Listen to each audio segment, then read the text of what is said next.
Hey friends, my name's Steven. I am one half of Leviathan, and then my wife and I, Courtney, we started Leviathan 5 years ago. We breed ball pythons, and then we keep just some other reptiles as pets. Now we just got into frogs. So what frogs do you have? So we have their Azurius. I don't know how to pronounce. They're like a dart frog. Yeah, the tincture. I don't know how to pronounce. One of those. Yeah. Yeah.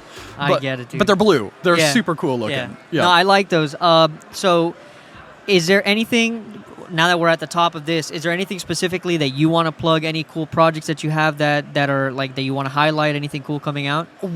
So I wouldn't say coming out. We just did it last week. So we have the video up on our YouTube if anybody wants to go take a look at it. But we put on with Morph Market, RGI, and the Southeast Reptile Expo, the Reptile Showcase, and it's essentially a breeder competition. We did it at the Southeast Reptile Expo last week, and it was super fun, and seems to be people really liked it. So. Yeah, no, that's cool. I saw it. I thought I think that's a great idea. I know that the guys from Tiki's Geckos, they do the Golden Standard Gecko Club, and I think that the idea of having a pedigree for these animals in the sense that, you know, we don't want just the combination. We don't want to just exist in these have the 5 traits that I want, but it's also like, how is the animal behaving? How does it look? The structure of the animal. So I do like the idea of having those competitions, so that way we start to hold ourselves to like a certain standard. 100%. And for us, we don't really know what we're doing. It was our very first time. We're trying to figure it out. And there's things that we definitely realize that we can do way better. And we also don't want it to be just because we're primarily ball python people. We don't want it to be just focused on ball pythons, but I don't have the slightest idea of other species. So what we really want, going forward, is to get anybody who is an expert in other species to essentially join with us to help put them on in the future. So that way we can figure out, can we add a new category? What's the criteria for the category? How do we know what it looks like? Stuff like that. So. Yeah. Now, you do a lot of things. I like the things that you guys are doing. I don't want to say just you, because it's you. You have a unit going on. You guys do a lot of things. I want to know what your approach is when it comes to that, because you have your breeding stuff, you have all these extracurricular stuff. You're doing a lot of stuff with Bob, and then these videos. What is your approach, and what is the marketing plan for this thing? Yeah. So ultimately, I think of myself, or us, Leviathan, primarily as ball python breeders. And that all of our things, again, not trying to be selfish or, I don't know, mercenary about it, but hopefully everything that we do can help us sell animals in the future. Of course, Even if it's not right this very second, hey, buy the snake kind of thing. So when it comes to the videos, when it comes to the community stuff, realistically, from a business perspective, it's marketing, brand awareness, making connections, networking, and with the benefits you get from all those, hopefully it helps us sell snakes. But I personally love the videos. That's just another hobby outside of ball pythons. So I just like being able to use the reptiles as an avenue to be I get to make cool videos and edit them and go on these trips and things like that. And it's super fun. And I just like that as another hobby. I think the first time that I had communicated with you guys, it had to do with the videos that you're doing, because it's insane the quality and effort that's being put into it. Because a lot of people, they'll just pick up the miscellaneous vlogging camera and just get in front of the camera, which is great. I'm not shitting on anybody for it. But, the cinematography aspect of it, it's just yes, dude, we need more of this. We need more creatives in the space, something that people can look forward to. As a matter of fact, because of that conversation that we had, I went out, I started to do a little bit of research. I picked up a camera. I've been working with the camera, and now I me personally, I have an idea of either a docu-series or something like that that I want to start doing. So I really do appreciate it. When it comes down to you guys creating these videos, what is your approach when, as far as specifically the educational stuff that you guys do? Yeah. So I'm going to kind of break it into 2 different categories. We have our regular YouTube videos, which are just every week we sit down and I talk about a subject. That is generally what is a question somebody's asked me recently? What is something that I've been interested in? I've just been kind of researching, and I'm just going to make a 10 to 20 minute video talking about that one topic. The documentaries, those ones are much bigger. They take a lot more time. And for those, generally speaking, what happens is there is somebody that we want to do a documentary on. They tend to be people who are fairly well known in the hobby, Bob. We're releasing one on Brock 2 weeks before Tinley. I'm trying to think. We did one on Corey DeLong. We went up to Canada. We recorded with Billy of Mutation Creation and Will Morose. There's lots of different ones. We're doing one on RGI.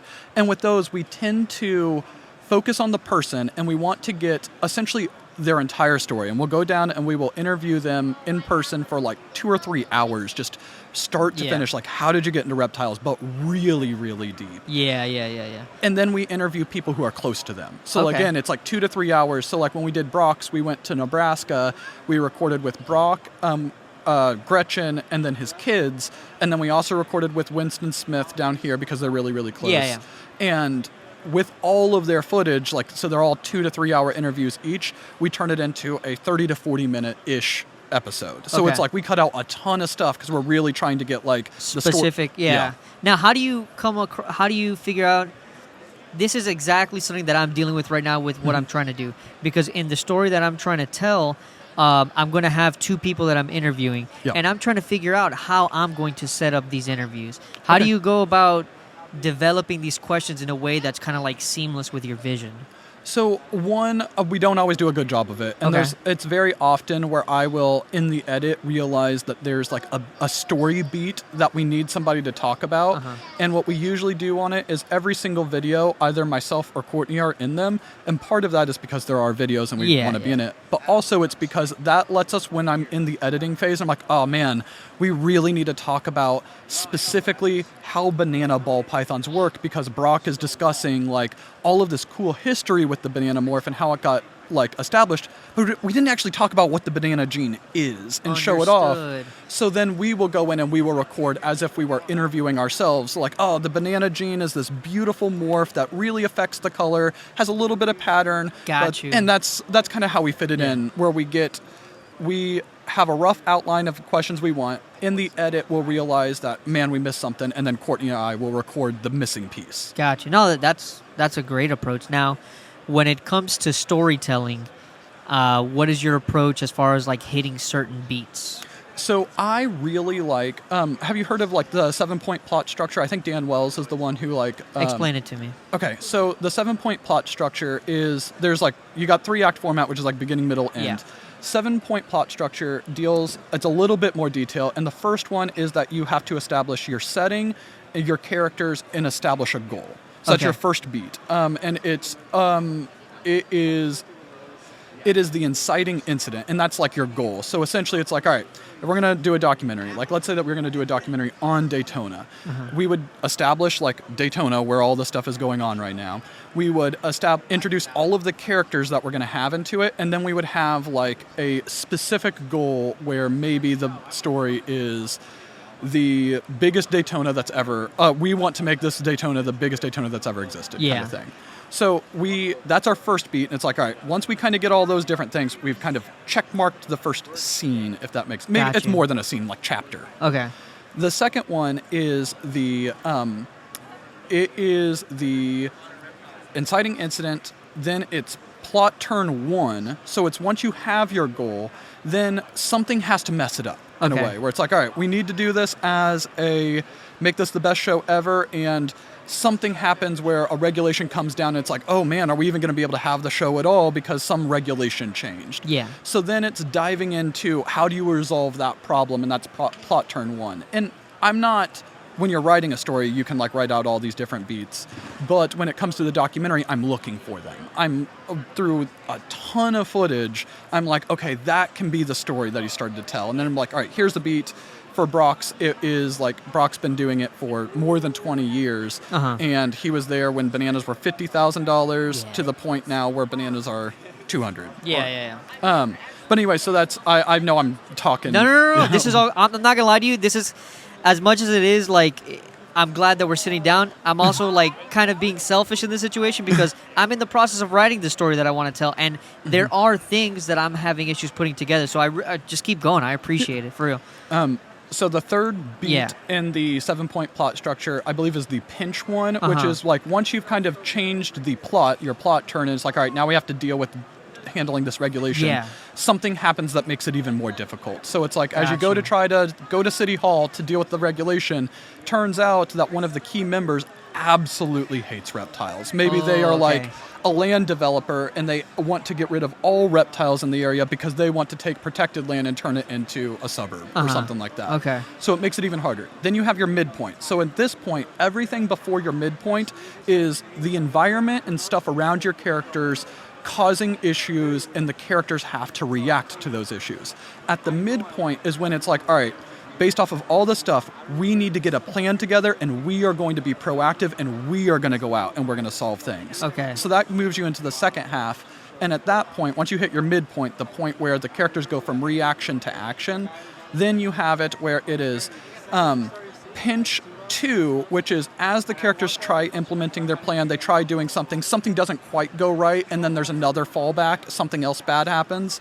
Then you have plot turn 2, which is like the big moment where it's like, all right, this was the thing we needed, and this is where it turned everything around in order to achieve our goals. And then you have the climax resolution where it is the, like, we did it, we won. My buddy, I mean, also one of the other guys that I do the podcast with, Chuck, he's in the process of doing a documentary also in Puerto Rico about the reticulated pythons and stuff like that. That's awesome. So he's definitely going to want to listen to this one and really take in this information. So I really do appreciate spending the time to talk about it. Now, so you turn over this video, like how far are you looking to take these things? Is there like an end goal you have, or is it just kind of like, I'm just kind of going with the notions with it? It's kind of loosey-goosey. I would say it's probably more the second one. Okay. But I do have things that I would love to do at some point, but I don't think I'm quite good enough for it yet. I would love to be able to make like a legit, like 100% professional documentary in the reptile world, and not just put it on YouTube, but like sell it to a streaming platform like Netflix or something like that. I think that'd be super cool. I high key want to do something like that too. Yeah, but that's also like, I want to be a rock star. Yeah. So you know what it is? Now that I've started to look into this stuff, like, I didn't realize, I mean, obviously they have standards you're going to have, but I didn't realize that they have regulations for how you are filming this stuff, which is crazy to me. Yeah, like this camera right here, like that's part of it. So like they have like a specific Netflix approved cameras that have like various different recording things, and it requires skill to do it. Because when we first started, just picked up a camera, we started recording like that, didn't really know what we're doing, but to get something like that level on Netflix, we got to record in like a log format. Yeah. We need to get like color grading. It probably needs to be like 10-bit. Yeah, that's why I shoot in. Yeah, do 10-bit 422. Yeah, 100%. Yeah. Yeah, I ended up with a Sony ZV-E10, which is a vlogging camera, but the idea was like, I'm going to shoot everything in S-Log, and I'm going to color grade it. I'm going to really like put myself, as a matter of fact, I mean, don't quote me on this for the people that are listening once it comes out, but because of my music background, I'm even thinking about doing all of the composition by myself and just doing it like that, dude. Because when I started to look into, as far as like licensing, even with the, like, because for our YouTube channel, we use Epidemic Sound. Yeah, and like I tried to like message them to see what the licensing looked like for that stuff, and it's like $1,500 a track. That's wild. You know, so I'm just like, you know what? I know how to write music. I think I could just figure this out on my own, you know? Yeah. We certainly don't got $1,500 a track budget. Yeah, that's crazy. Now, so as much as storytelling is important, how are you, like, what is your approach when the entertainment aspect is it? Yeah. Because obviously, like, it's one thing to tell a good story, but it's just like how are we entertaining people? I mean, the guys from South Park, right? I as far as storytelling, like, I've watched some of the stuff that they've put out where it's just like, oh, you got to like really be paying attention to, like, it's not about this and then this. It's like but and therefore statements. Yeah. Where it's just like, how are we following along in the story, and then how are we hitting people? We're just like, whoa, this is entertaining. This is keeping my attention. Yeah. You know, what's your approach when it comes to that? So this is probably an area that I am weak on. Like when it comes to like it's not yes but no. It's like yes but no and is what I think it is. Yeah, something like that. I don't have a good answer on this one. Okay. For us, what I would say is that, again, because we're just recording so much footage, like dozens and dozens of hours, I'm pulling out stuff, and realistically, probably one of the things I need to get better at is like the saying in the writing world is like killing your darlings. I'll like get stuff and I'm like, oh, this is so cool, but probably it's not that snappy and it doesn't really get the attention going. It's like people don't care.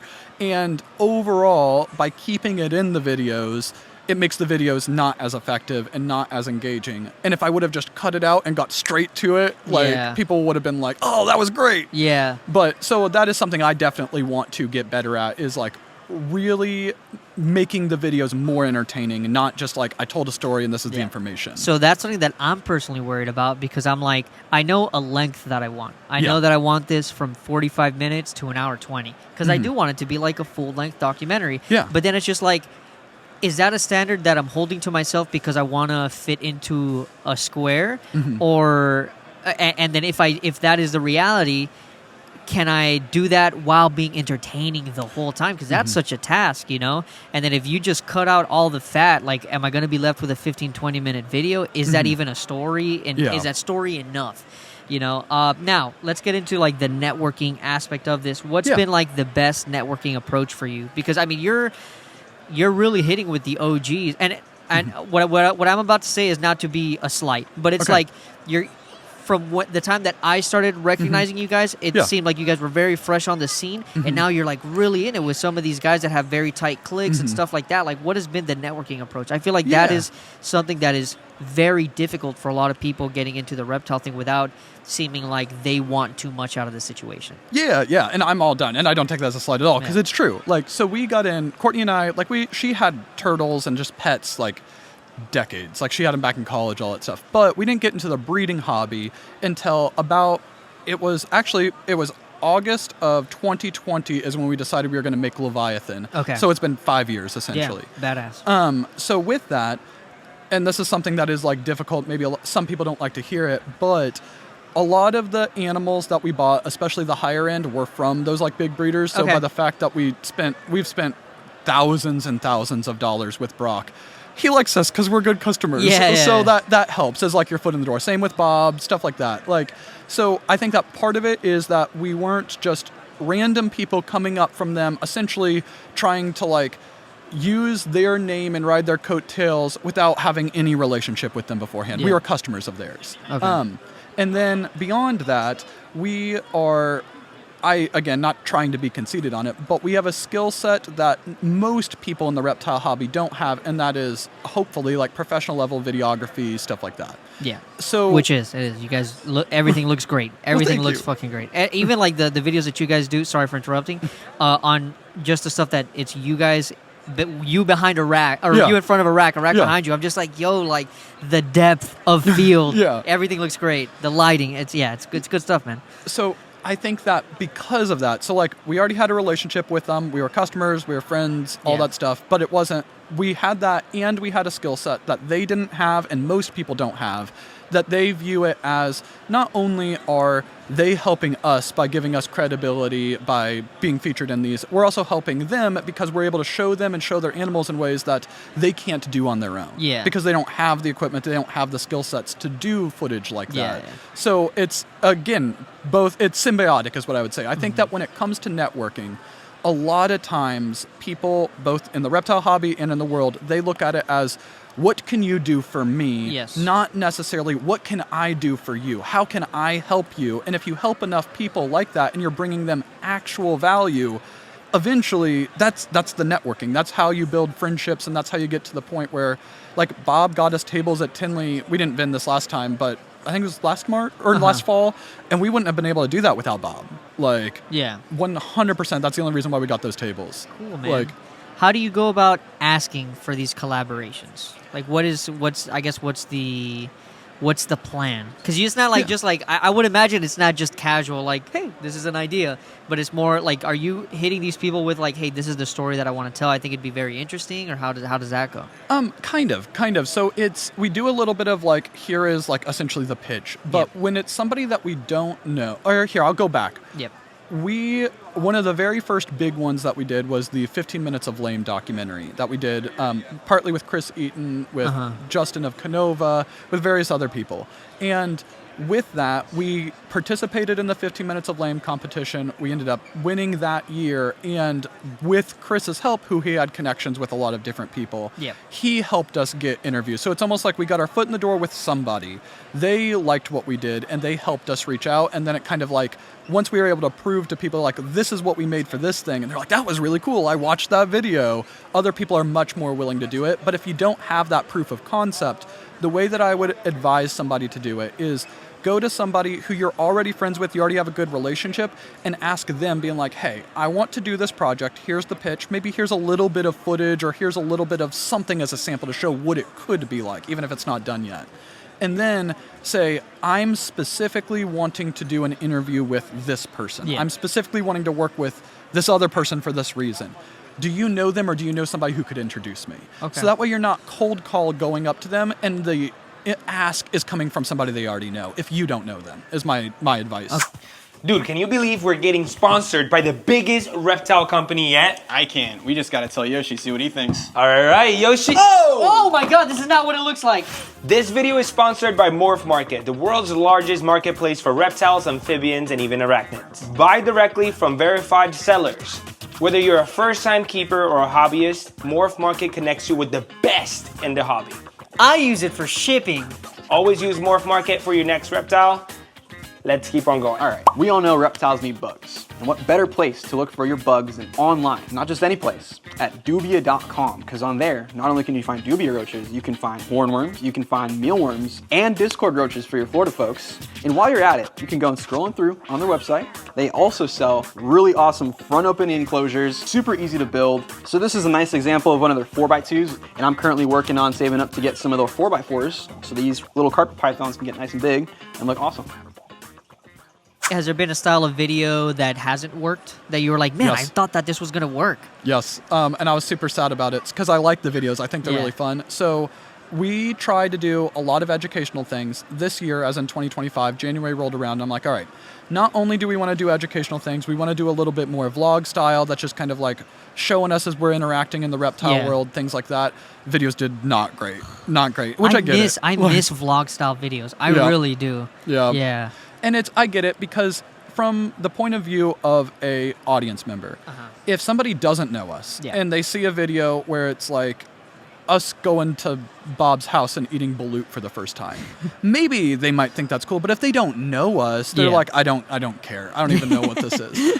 But if you don't know us and you see a video that comes up and it's like, my opinion on the 5 genes you need to avoid in 2025, even if you don't know us, you might be like, oh no, do I have one of those genes? Do I disagree with them? Do I agree with them? And that is, the value is very clear to anybody in that situation. So those videos tend to do a lot better, like the educational style versus the vlogs, which makes me sad, because I do really like the vlogs. They're fun to put together. They're almost like little movies, but they don't do very well. Got you. All right, now let's get into ball python talk. Okay. What's going on with your ball python collection? What's the big project? Okay, so Sunset is our big project, but I know that's fairly broad because that's one gene. So we just hatched out our first clutch, our first shot at Sunset Ultramels, and it was a OD double het Sunset Ultramel to an OD double het Sunset Ultramel. So orange. Yeah.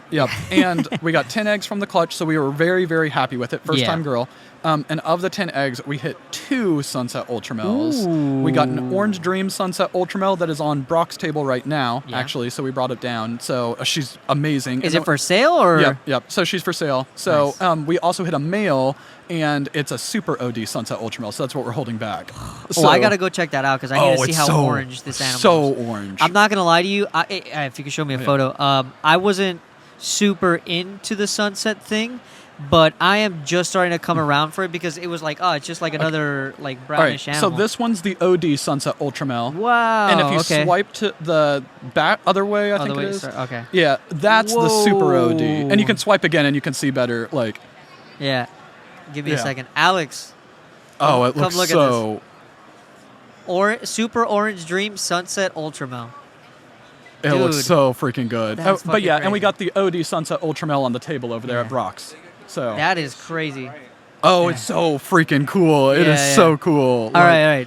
What's the price tag on an animal like that? We have her on the table for 20. The female for 20, and the Hell male is yeah, on dude. Yeah. You see, ball pythons are still doing good, guys. I don't know what we're all talking about. No, I mean, there was a huge sale over there earlier. Like, Yeah? I don't want to talk about it because it's not my business. Yeah, of course. But if you go look around, somebody bought a huge Yeah. sale. Dude, Like, okay, so now I gotta ask, how... I've been breeding ball pythons now. I think this is my 10th year. Okay. Yeah, and I've had... I've done the whole thing where it's just like I used to work for a reptile auction, so I had a lot of availability to animals, so I was like, well, I need to have a large collection, and then all of a sudden your overhead gets out of control. Oh, yeah. And then I slimmed down, and I worked with, animals that I thought could sell well in a show setting, and animals that I had avenues to sell wholesale with some of my projects. But now I don't really have the reptile shop side of that avenue. Yeah. So now I'm also again trimming down just to my specific projects. The problem is that my specific projects are just things that I am personally into. I also need to figure out a way to get into the investment realm of it. How does one really step into the investment realm of it? So- Because it's such a hard barrier of entry when we're talking about $20,000. So we got very, very lucky. And what happened was we got in August of 2020. It was like right before COVID really kicked off and like shut everything down. And like we were buying animals beforehand, but that's when we started breeding. Yep. So when we did it, we bought our first sunset male, which ended up being an Orange Dream sunset later on. We thought he was a vanilla sunset at first, but he was the grandparent of the one I just showed you. Yeah. Or the two I just showed you. So anyway, so we bought him. We bought him very, very early on when we decided to breed, and we bought him for $3,500. By the time we produced our visual sunsets, the COVID boom had happened and all the prices went up. And when we started making our visual sunsets, we were selling them for $5,000. Yeah. So we bought the male for less than what we were selling the babies for, and he killed it the first year. Yeah. So I think we went to like 5 different girls. We got tons of holdbacks. We sold pretty much a ton of stuff and made all of our money back immediately. So we got very, very lucky. And if it wasn't for the Sunset Project, we would still be in it. But Sometimes it's the right time. Oh, it was so lucky time. It's not Yeah. something that I can say like, oh, you just do this and it's going to happen. We got lucky. Yeah. And again, we bought before the prices blew up from COVID. Then we were able to take advantage of the super high COVID prices and make essentially all of our money back. And like Courtney does it full time now. Yeah. So, okay. Dude, that's awesome. like, yeah. Congrats. For Yeah. sure. Are there any other species that you guys want to work with, or are you sticking with the ball pythons mainly? So we have a Brazilian rainbow boa. Courtney's looking for a male for the female that we've been growing up. She wants to do that, just kind of like breed them. But I think they're cool, but I don't really have a desire on them. Yeah. I also had bought some red-eyed crocodile skinks last year, and I really like them. I think they're neat, but they hide so much that I'm not as like, this is kind of Yeah. But, I get it. And then we have the poison dart frogs. Okay. So, or just getting into the poison dart frogs. But really, all those other species are just keeping them as pets, the hobby thing. But ball pythons are really the focus of the breeding. Yeah. Now, if you had to pick one, breeding or filming, what are you picking? Oh, I'd probably pick breeding. I'm not Yeah? gonna lie. I love the filming, but I would pick the breeding because, again, I can show you a video afterwards of us cutting the Sunset Ultramel clutch. I was so stoked. I could not sleep that night because I was so excited. Dude, that's amazing. I have every once in a while. So the guy that I just brought, Alex, that's my cousin. I mean, he's literally 8 days older than me. It's pretty Yeah, much my brother. And we started breeding the ball pythons together. And every once in a while, I'll look back at the video of us collecting our first clutch, and it was just a normal to normal, pretty much. Yeah. And we were just so ecstatic. We were Yeah. just like, yeah, we did it, bro. Yeah, I think breeding is a good feeling. It really is. Now, big time content creator. What content are you watching? So I watch a couple different ones. I watch a ton of like photography, videography stuff. Okay. I watch a lot of reptile podcasts, and usually with the reptile podcasts, I'm not watching them. I'm listening to them while I work. So like your guys' show, I really like. I appreciate it. Adam of Proper Royals. There's like Trap Talk, Holdback Rack. There's lots of them. I listen to all of them all the time, and that's kind of like how I stay up with what's going on in the industry. Yeah.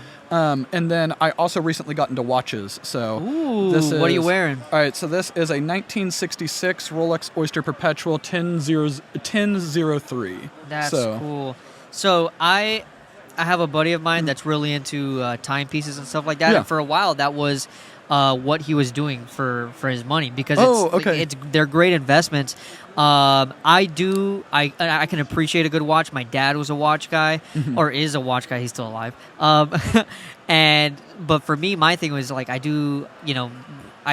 doing a lot of stuff outside with the animals and stuff like that. So I try to like find more leaning towards like casual luxury side. So I have a lot of like MVMT stuff, which is like a Movado company now. And then, but like my daily has to be a Casio because I'm just like, it keeps me off of my phone because I don't have to look at my phone for the time. It's digital. It's right then and there. But I can appreciate a good watch, man. That's a nice watch. Oh yeah, no, I love it. I get stupid and I spend stupid money on stupid things. That's a good investment. I wouldn't say it's stupid, bro, because that's one of those things that you could turn around and make a profit on. All right. So this is a new segment in the show, what we're about to do right now. In here, these little capsules, there's questions. Okay. Yeah, so I'm really excited about this. This was this week's brain activity. So you're going to go ahead and put your hand in there. Every color means something. All right. You got an orange one. That's going to be closer to like a conversational or hard, or controversial or hard question. Okay, all right. I'm excited. I'm excited for it. Okay, so we got right here.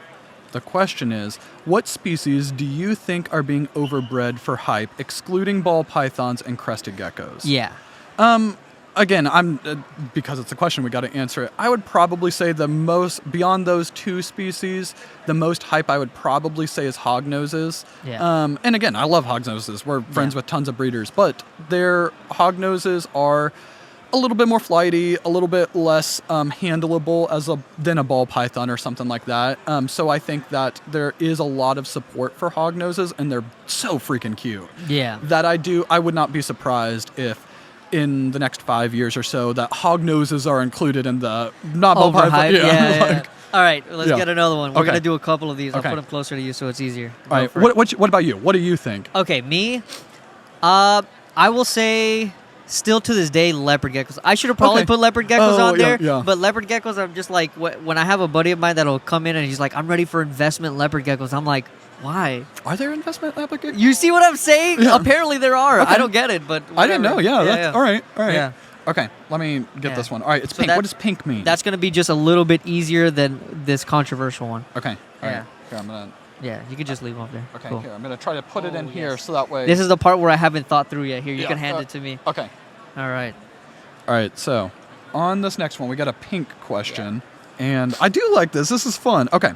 What's one reptile-related thing you thought you understood until you didn't? Okay, I'm thinking on this. So there... recently, I've been talking about... So parthenogenesis is one I still don't understand it, so I don't even know if I can count this one. But I have understood, or I thought I understood in the reptile hobby, that parthenogenesis, in ball pythons at least, I don't know, I think it's different in other things, is when female fertilizes her own egg, and the way that it works is she passes one copy of her gene, and then it duplicates, so that way everything is like... Pretty much like a mimic. Yeah, but it's not an exact clone, because it's like, if she's a het clown, she can either pass her het clown, which then doubles, so then the baby would be a visual clown, or she could pass the normal copy, and then the normal doubles, now it's just straight normal, no hets. Gotcha. Kind of thing. So that's how I understood it. And I do think that that's how, at least from what I understand, that's how people have documented it. But there's been other situations, apparently, where there are essentially, like, I think it was a Burmese python that made full clone. Yeah. And it's like...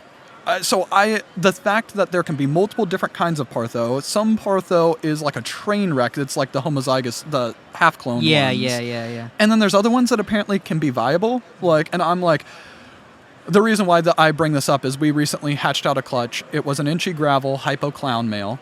Okay. To a double het sunset clown female. Okay. 6 eggs. 3 of them went bad during incubation. We cut. The first egg was a visual sunset. Like, that's not supposed to be a visual sunset.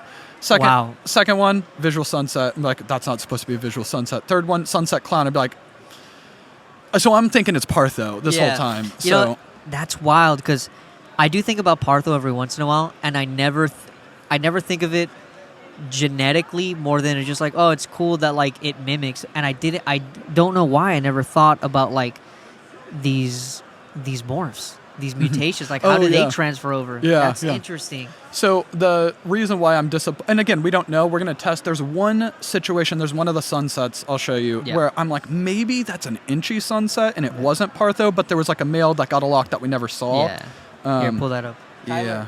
Hold on. So. No. Did it start? Oh. All right. So these are the two. That one, the non-bright one. That the non-bright one's kinked, so I was super sad about it. But so that's one where I'm like, I think that other one looks like an inchy sunset, so we're gonna get them tested to like find out. I hope they're not Partho. Gotcha. How's been the shed testing for you? Are you shed testing everything? Yes. So we RGI sponsors us and all that stuff, and they're really, really good to us. So we do. Sorry, give me one. What happened? The Eastern is about 18 to 20 months right now. Yeah. Sorry. So RGI sponsors us, and they're super, super good to us. I love those guys, and Charlie does a great job too. Yeah. But so we shed test almost everything, even stuff that doesn't make financial sense. Got you.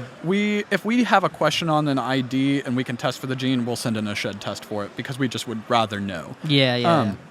But I love it because it lets us be more competitive with bigger breeders because we're pairing like this year a pastel hypo double het sunset puzzle male to like 8 different girls, and we can be making like combo hypo puzzles that are het sunset, combo sunsets that are double hets. Yeah. And it's like immediately we're at the very front of that project. Yeah. But the problem with shed testing, which again, I love it. We use it all the time. It makes projects move so fast, it's hard to value them. That is another reason why I am having issues. And sorry, guys, sorry, ball python people, but that's an issue that I'm having with investing in ball pythons right now. Because, a lot of my friends, because I unfortunately, I don't have a lot of ball python friends. Oh, yeah. Okay. Yeah. You just don't. And I don't know, and it's not out of my doing. Like, I'm cool with ball python people. It's not that, and it's like it's more like I've never found myself in a clique or group with ball python people. I don't know why. So most of my friends are just people into reptiles, right? Yeah. And so I'm the one that gets clowned for the ball pythons. Oh, okay. And they tell me to this day, they're like, oh, dude, like, why don't you sell your ball pythons? Like, you're not doing it the way that you wanted to. You're not doing it the way that you used to. And I'm like, no, dude, I still enjoy it. It's 20. Al, sorry. I still enjoy breeding ball pythons. Yeah. And I want to invest in it. I'm just kind of scared with how fast-paced it is, especially dropping money that it's just like, I'm still trying to keep the business afloat. I'm still trying to keep it in a place where it's paying for itself, Oh, yeah. It's hard. Like, for us, the most expensive snake that we've ever bought was a $10,000 for a super banana sunset female. Yeah. And this was like height of COVID prices. She was just about ready to breed, and we got very lucky because she got up to size. She laid a clutch that same year that we got her, and we sold. I think she made 5 banana, because we paired her to a sunset. Yeah. She made 5 banana sunsets. We held back 1. We sold the other 4 for like about $6,000-ish each. Yeah. So we got very, very lucky on it. Again, a lot of the things, it's not like that we made anything. We got lucky. We got lucky. Like, but what I would say, because whether it's like people asking us for our advice on it, it's really difficult, in my opinion, to buy in really high unless you already have the animals where you can get like a single male for $20,000, put him to like 10 girls all at once, and then it's like even if half of them go, you're going to make your money back kind of thing. When generally what I like to do is if we can buy a visual, like let's say a sunset clown's $10,000. Yeah. If we can buy a clown het sunset for $1,000, I'm doing that all day long. Yeah. I'm buying the $1,000 clown het sunset, pairing it to what we need to, and then testing babies if we need to. Yeah. Finding the right substrate is a paramount part of reptile keeping. And if you're looking for the best cocoa option, we recommend Cocoa to Go. Cocoa can be used for reptiles, amphibians, and even plants, so they're perfect for any kind of setup. So we make sure to use Cocoa to Go. Let them know that the Reptiles With Podcast sent you. So we have in here 2 red ones. All right. As you can imagine, this is going to be hard. Are the ones that are, spicy. the most conversational. They might not be as bad as some people say, but you are more than welcome to pick one if you could handle it. All right, let's do it. Let's see it. Let's see what happens. Let's see which one you're getting. If I can throw this other one back. If I can open it. Yeah, maybe it's too difficult. Yeah, I just have to make it a show, and that's how I'm gonna like chicken out of this one. All right, here, you want to try to open it? Yeah, for me? hold on. Let's see. I used to, dude. Oh my God, what did I do here? All right, here you go. Okay, all right. So, all right, red level, code red. Yes, code red. All right. Do you believe reptile keeping is heading towards regulation collapse or regulation collapse or evolution, as in 3 different options, or regulation collapse? Is this 2? Regulation yeah, put a comment there. Okay. Regulation collapse or evolution. Here, I'll write Okay. that comment right now. I think that I'm thinking. I know that we're not supposed to have you're good. dead air on it. I appreciate you for understanding media. Look at you. Okay, so I don't think the reptile hobby is going to collapse. I'll kind of rule that one out. And the reason why I don't think that one's going to collapse is if you look at content creators like Snake Discovery, not just online, but if you look at the amount of people, thousands of people lined up for, all right, so last week at Southeast Reptile Expo, Snake Discovery was there. They're doing a meet and greet. They had thousands of people lined up to meet them. They cut off the line at noon on Saturday. They were like, nobody else can line up to meet Snake Discovery because we're not going to be able to get you through. Snake Discovery, Ed and Emily, they were there until 7:30 at night when they cut off the line at noon to talk to all these people. And a lot of them are children. So if you can think about this, like when you were a kid, did you watch like Steve Irwin and stuff like that? They are us. Yeah. The people who are watching Snake Discovery and are standing in line for 14 hours to talk to Emily, that's what's going on. So they're children now, but 10 years from now, they're going to be adults. And when they're an adult and they're going to look back on the stuff that they enjoyed as a kid and now they have adult money and they have nostalgia for it, they'd be like, you know what? I haven't had reptiles since I was in college because I had to get rid of them while I was in the dorm. Yeah. I'm going to go see what they have now. I'm going to buy stuff. There's going to be a massive boom when the Snake Discovery kids are like early adulthood, like 20s, 30s. Massive boom in the reptile hobby. So I don't say it's going to collapse that way, but I do think it's going to change.